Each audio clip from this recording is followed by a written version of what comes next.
Hey there, this is Jacob. Uh, Psalm 45 today. I'm pretty excited today. I've had a huge breakthrough. I've been a Christian for 10 years, probably to the day, maybe to the time period.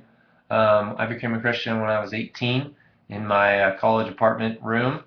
And anyway, I'm really happy today because in the last 12 hours I've had a huge breakthrough in understanding and grasping my relationship in the context of it with God the Father and the differences between my relationship between God the Father and God the Son. And so I'm on like cloud nine right now because it's been a 10-year battle for me to figure this out, and because it's not easy. So anyway, I want to share Psalm 45 because yeah, I love. I want to do what pleases um, God the Son, and based on um, my understandings of what pleases Him by faith, this is one of them. And so I'm going to read Psalm 45 for you this morning and share a few thoughts and understandings. And yeah, ignore the Proverbs 23 back there. That was yesterday. That is old school. So here's some new school with Psalm 45. Um, it says, yeah, Psalm 45. My Bible is falling apart here, so hopefully it stays together. My heart overflows with a good theme as I address my verses to the King. My tongue is the pen of a ready writer. You are fairer than the sons of men. Grace is poured upon your lips. Therefore God has blessed you forever. Gird your sword on your thigh, O mighty one, in your splendor and your majesty. And in your majesty ride on victoriously. For the cause of truth and meekness and righteousness, let your right hand teach you awesome things. Your arrows are sharp, the peoples fall under you. Your arrows are in the heart of the king's enemies. Your throne, O God, is forever and ever, a scepter of uprightness in the scepter of your kingdom. You have loved righteousness and hated wickedness. Therefore God, your God, has anointed you with the oil of joy above your fellows. And your garments are fragrant with the myrrh and aloes and cassia. Out of ivory palaces, stringed instruments have made you glad. King's daughters are among your noble ladies. At your right hand stands the queen in gold from Ophir. Listen, O daughter, give attention and incline your ear. Forget your people and your father's house. Then the king will desire your beauty, because he is your Lord. Bow down to him. The daughter of Tyre will come with a gift. The rich among the people will seek your favor. The king's daughter is all glorious within. Her clothing is interwoven with gold. She will be led to the king in embroidered work. The virgins, her companions who follow her, will be brought to you. They will be led forth with gladness and rejoicing. They will enter into the king's palace. In place of your fathers will be your sons, and you shall make them princes in all the earth. I will cause your name to be remembered in all generations. Therefore the peoples will give you thanks forever and ever. How cool is this? This is right on topic with what I've been just bubbly about figuring out. And that's God the Father's relationship with God the Son. And God the Father is completely, utterly satisfied, pleased, totally content, totally satisfied with God the Son, who is Jesus.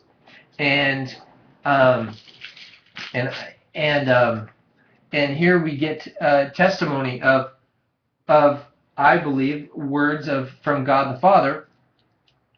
Um, and the things that he's speaking about the Son. And don't take my word for it.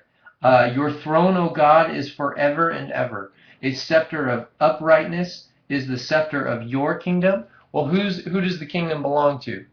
The Father is the Lord of the heavens and the earth. Don't believe me? Turn to Matthew 11. Matthew 11. Matthew 11. Matthew 11.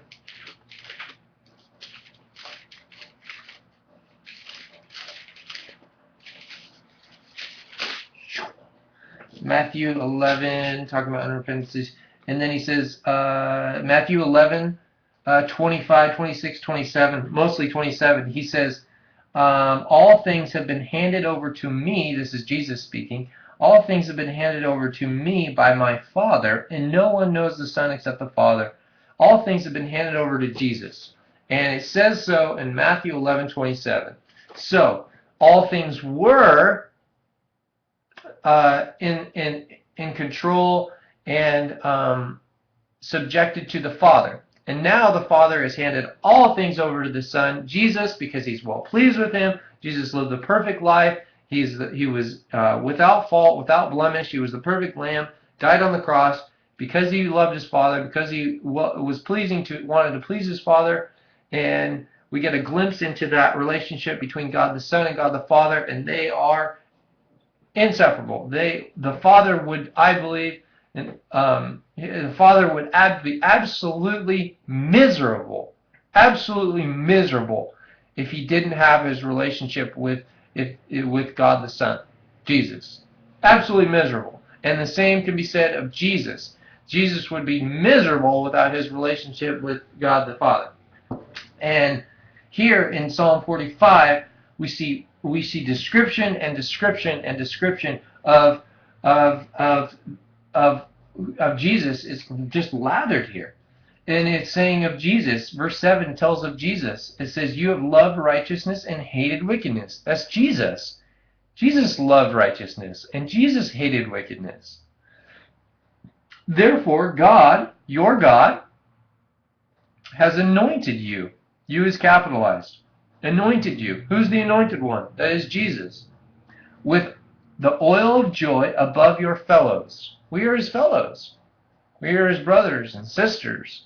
And all your garments are fragrant with myrrh and aloes and cassia. Jesus smells good. The aroma of his life, the perspiration of his life is pleasing. It's lovely smell. It's like a beautiful fragrance, like similar to that of a candle or something in a home. When you walk in, it's like, yeah, I love this smell. I love this presence. That's the fragrance of Jesus.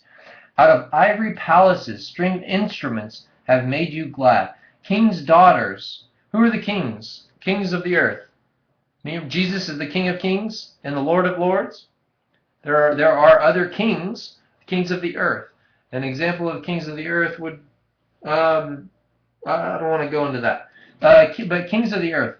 And their daughters are among your noble ladies. Here we see a beautiful high position and a respectable, amazing honor for kings' daughters. These would be leaders in the world, noble leaders, and their daughters are among the noble ladies, and they make Jesus glad. At your right hand stands the queen in gold from Ophir. And then verse 10 is talking, is God the Father is speaking to a daughter of one of the kings. It says, listen, O daughter, give attention and incline your ear. Forget your people and your father's house, earthly father's house. Then the king will desire your beauty. King is capitalized, and who's the king? That's Jesus. Jesus is king. Because he is your Lord, bow down to him. Who do you bow down to, O daughter? The daughter of Tyre will come with a gift. The rich among the people will seek your favor. Imagine that. The king's daughter is all glorious within. Her inner being, her clothing is interwoven with gold. She will be led to the king in embroidered work. The virgins, her companions who follow her, will be brought to you. This is what is going to happen to Jesus. This is a little bit of a prophecy, probably what heaven will be like. will be brought to you. They will be led forth with gladness and rejoicing. They will enter into the king's palace. The king is capitalized. This is Jesus' palace.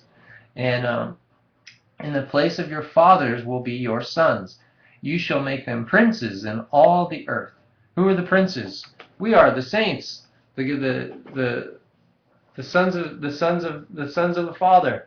And we know that it says, all things have been handed over to me, that is Jesus, by the Father. I'm in Matthew 11:27.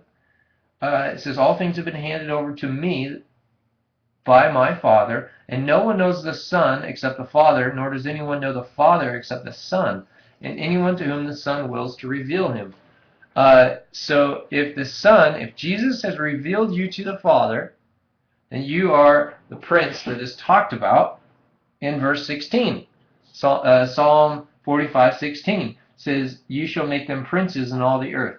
And verse 17 says, it says, I will cause your name to be remembered in all generations. Whose name? Your name. Jesus.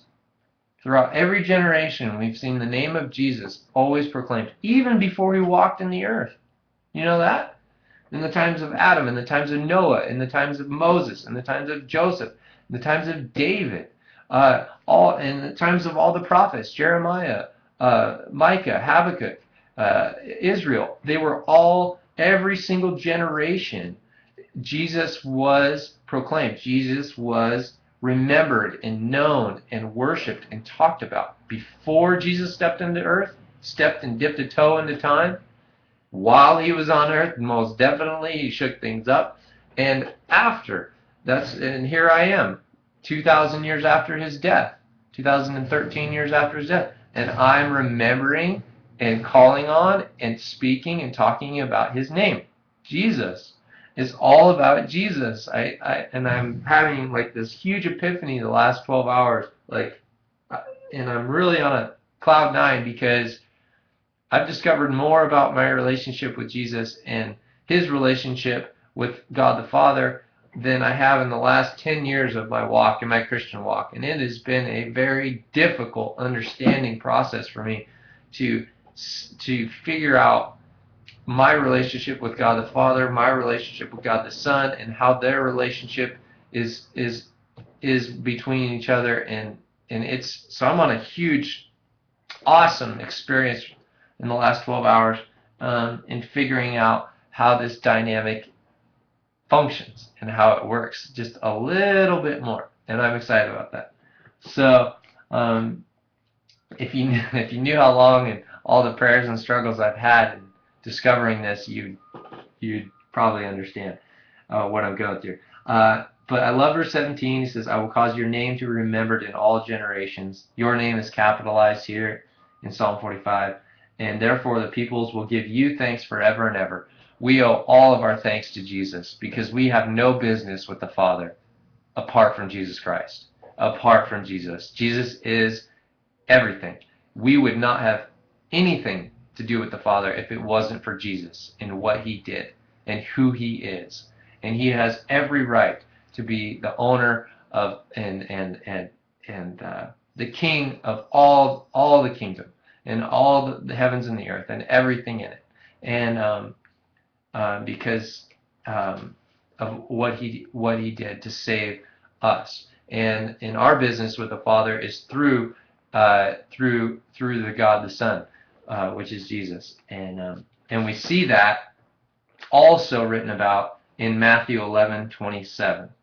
I'll read it one more time.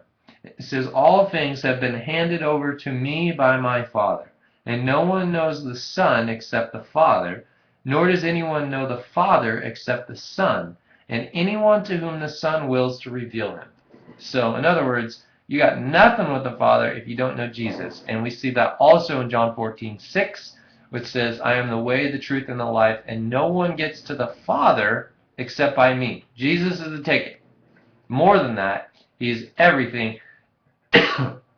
And you will not get to the Father. You will not have a relationship with the Father. You will not have eternity with the Father apart from Jesus Christ. That's it for today. I hope you're blessed.